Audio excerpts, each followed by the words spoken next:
strong.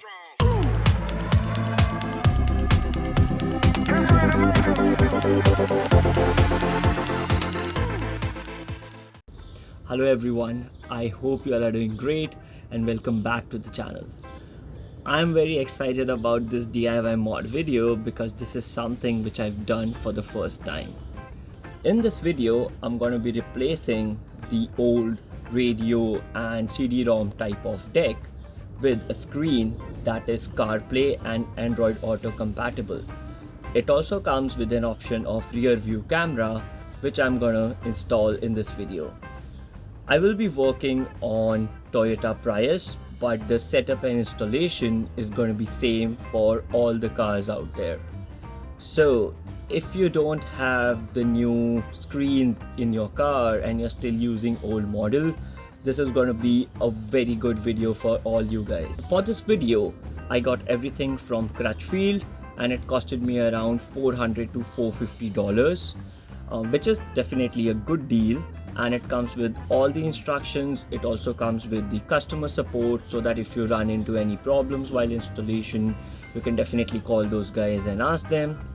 And also, because it is a DIY thing, you don't have to go and spend additional money out there. So I like to do things myself and I recommend you guys to follow the same thing.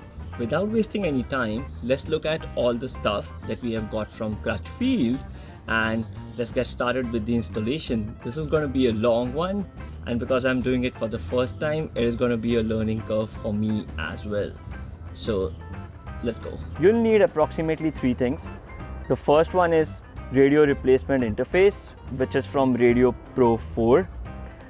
It is suitable with Toyota, Scion and Lexus. You can see what model suits best with you, and Crutchfield guys can help you to do that. The next one is the visual interface. So we got a doubled in MP3 compatible and it's from Boss Audio System, and this one also has the rear view camera. So first let's go to the front of the car and see how we can install the visual display, and then we'll come back to the rear view camera. Also, people will ask that, why you will need this radio replacement interface. So what it helps is that when you have controls on your steering wheel, then it will give you same ability to control the visual interface through the buttons on your steering wheel. So that's the reason you need this black color box over here. So without wasting any time, let's go ahead and start getting the stuff done. You will have to take off this entire terminal, so that means that you will have to take off all this plastic from here and also from this side. You will also have to take off this cover over your transmission handle, because this one has 4 screws at the rear of this cover, which you will have to manually remove with the help of a drill or a screwdriver. So we are going to be using this kind of plastic clamps. Make sure that you be gentle and don't rush, and don't use a lot of force, otherwise you will put scratch on all these things.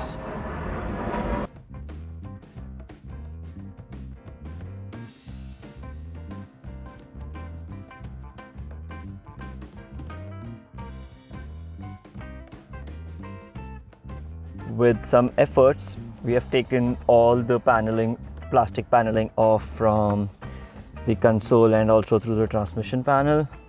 Now what we'll have to do is we'll have to remove 4 screws to take this entire console out. It's gonna be one over here, one down there if you can see, yep, and the other 2 are gonna be on the opposite side. We are going to be using this plier to take the screws out, because otherwise we cannot do it with the other horizontal screwdrivers. So it's very easy. It just takes one turn to take the screws out. So I did with the first one. I'm going to take it off. It's going to be very easy to pull the other ones out too. All the screws, I should say nuts, are out now, and this one over here was a bit difficult because there is very less space, so make sure you have something vertical to go inside there. and then what you'll have to do is just hold this and pull the stock radio out. When you get this thing out, you'll see that it is connected through some wires over here. Just want to make sure that you can see it. So just make sure that you remove this off before you pull it out completely, because you don't need these connections anymore. I wanted to focus on removing these plugs, a bit, because you don't have to pull it out with brute force. Hold this on the clip and press it, and as soon as you press it, you'll see this is a bit flexible. It goes up, and then this plug can be removed out easily. So don't use brute force, but there's a technique to it. Press and take it out.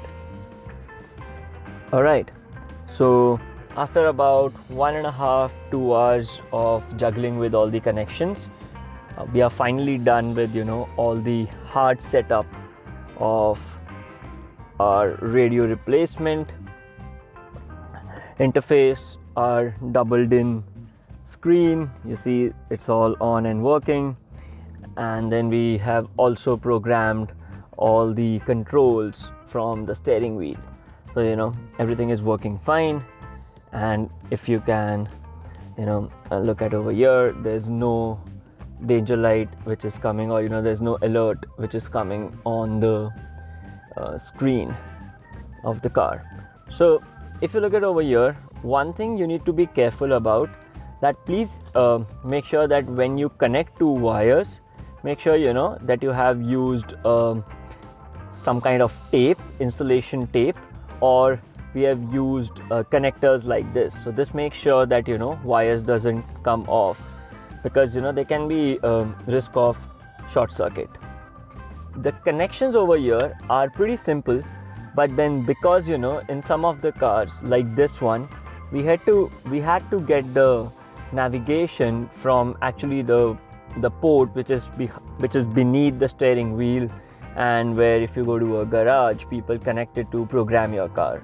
So in that case, you might have to call the Crutchfield customer support, and they can help you to get this wire setting. And what I would recommend is to buy these things from Crutchfield, so that in any case where you're stuck or you cannot understand the connections, then you can call them and the technical support guy can support you over the video call. So now you see it's already dark. We don't want to spend more time all the stuff hanging around, so we'll very quickly put this back, all this stuff back, and then make sure that we also include the plastic panel which we got with this particular doubled in screen. Before we start putting this back, what I would recommend is to use the plastic bracket which we got with all this kit, and also to use this particular panel, because it's gonna exactly fit on top of the screen, and also is gonna fit properly on your dash. So don't utilize any of the external parts which you have purchased from a different website, because when you order stuff from Crutchfield, everything is custom made. Now I'm using Crutchfield name again and again, but then this is not a paid advertisement or something that I'm doing. It's just that I found that all the stuff that they gave were very, very compatible with each other. So love the service. So we are done fitting all the front part. It doesn't look aesthetically beautiful because right now we still have some work. We need to put all the cover and everything. We also have a bonus where we are going to hide these things down somewhere over here. I'll show that later in the video. But right now what we want to do is we want to install the camera. So before actually putting in all the stuff back in the place with the camera, we are going to look at if it's actually working or not, and if it's not, then we are going to call the customer support guys again. So let's go to the back and I'll show you what we have to do, like the prep that we have to do before actually installing the camera.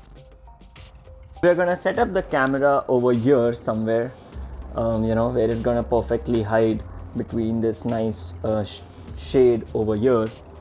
and for installing it we have to do some prep. So we'll have to remove all these plastic stuff over here. This will go out, the side panels will go out, and this main panel will also go out from here. And just to keep it very neat and clean, we are going to use this hosing over here to actually pass our camera wires. So this is going to be needing some prep. So before doing that, I'm going to actually go ahead and test the camera. And if you can see, we have just got this camera wire from our front console, and we are gonna test it by plugging it into the backlight over here. So without wasting any time, let's start removing these panels. And again, we are going to be using tools like these to help us install them. And I would again recommend you to ask one of your friends to help you out.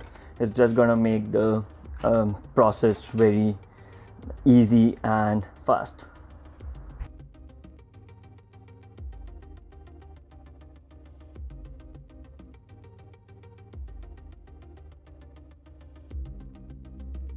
We have removed all the plastic covers which was here at the back, and you can see a wire is running towards my left. So we took all the side cover and this main cover from the left. One thing which I want to tell you is that do not remove this cover entirely, because you don't need that, otherwise you'll have to fix it. But you'll have to remove this big panel over here, because you will have to basically get the wiring of your camera from this small groove over here. So we are done with that, and then now we are going to fit the camera. With some efforts we have installed, or we have kind of created a makeshift solution to install the camera. So if you can see, we are trying to utilize this groove over here in the number plate light to basically put our camera light behind. And then you will have to remove this entire cover over here which has the logo of Toyota. So to do that, you actually have to take off 4 screws at the back. So when you remove the back plastic cover over here, you can remove those 4 nuts and the screws comes out, and then you can pop open that cover by using those blue tools which I showed earlier. And then if I show you the back end portion of this, so then the wire is gonna come out from here, and then we will utilize any of the plugs and the wire setup over here to basically put our positive and negative of the camera to test. So this is this actually took some of the efforts, but then that's the best solution that you can do to basically put the camera without any wire cutting or without drilling any holes. Once the camera connection was done over here, we now had to put the other end through the car. So here is the main wire slot where you have to actually insert your camera wire. So this required a bit of efforts. So we actually had to pass this connector through this through this rubber hosing over here. So once that was done, so the one end comes out inside in the car, and the other end comes through this hosing through the boot door. So this is very important, so that you don't keep any loose ends, or there is no leakage. So make sure that you fit this properly, because otherwise if there is any if it's not done right, then water will seep into the roof of the car cabin. So this should be done properly. All right, now what we are going to do is we are going to take this end that we now have connected to the front of the car through our main wire hosing, and we are going to attach this to the camera wire over here. So what I'm going to also do is that I'm gonna be using the power from the tail light. So you can take off this this cover over here. It's this kind of cover which give you access to the tail light, and I'm going to be utilizing one of my methods where I can plug the wire into the tail light, actually the reverse of the tail light, and then I'm going to use that connection to basically give the power to my camera through this groove over here. So let me complete that setup, and then I'll show you how it is done. Alright, so like I told you, everything is done over here. So I've taken the wire from here. If you'll see, I didn't do any drilling or anything. I just inserted it so that it can touch the positive of the bulb, and then the wire is coming all the way from here inside, and it is going from this part, and then I inserted it from this groove here into this slot. This is going to be a bit tricky, so try to use some lubricant, or try to pull in through utilizing a string or something tied to the wire. And then I have taken it through this hosing and connected it to my camera setup over here. Alright, so now this camera setup is done. As you can see, everything is nice and included perfectly over here. I can see my camera outside.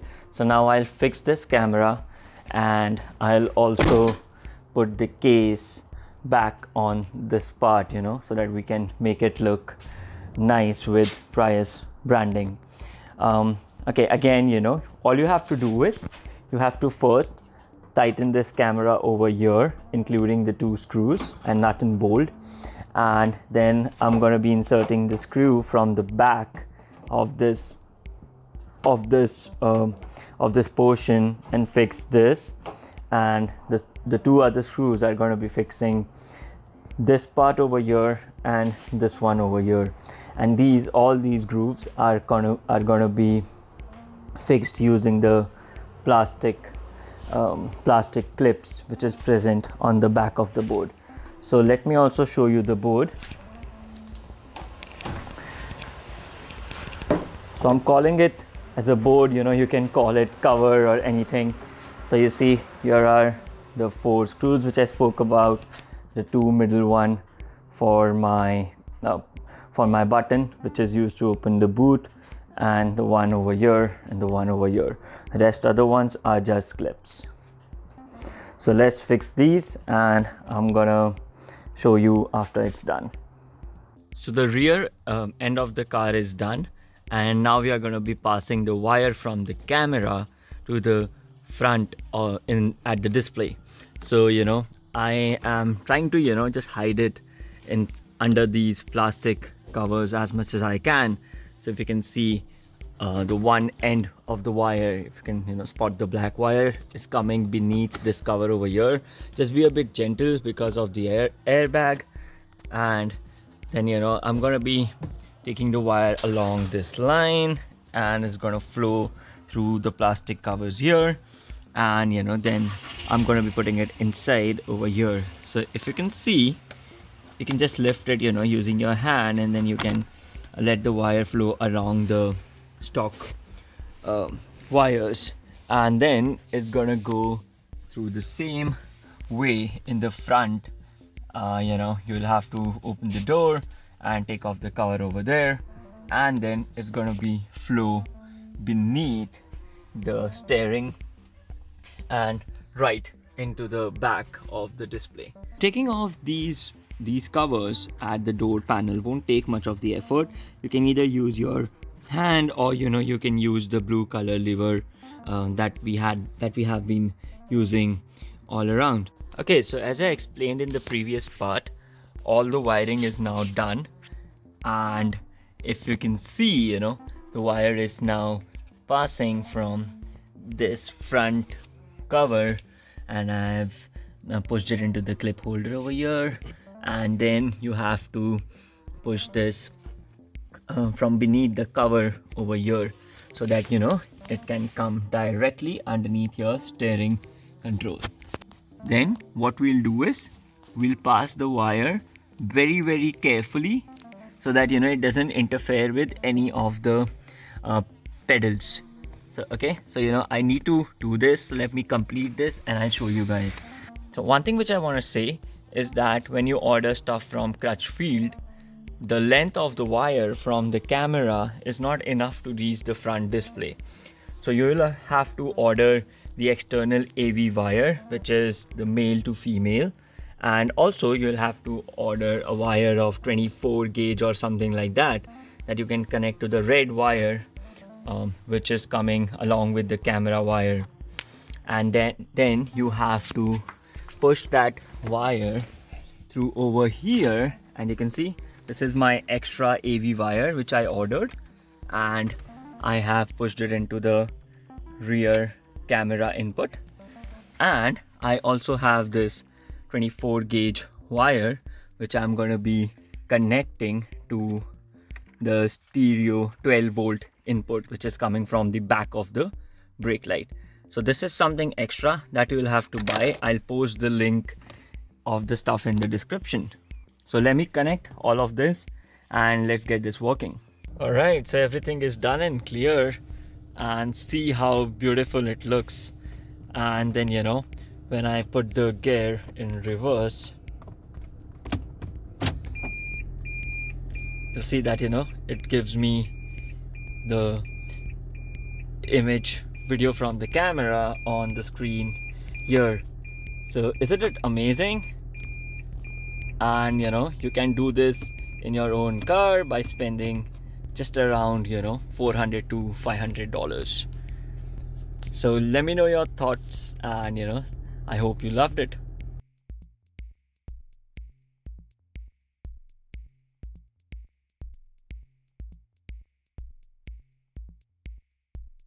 I hope you all loved the installation. It took me some time, lots of effort and help from my friend to get this done, but all in all it is definitely worth it. It has completely changed the look of the car, and now the car definitely has more features, and also the cabin feels much more ambient. With that said, stay tuned to the channel and keep on checking my new experiences. I'll see you guys in next video. Peace out.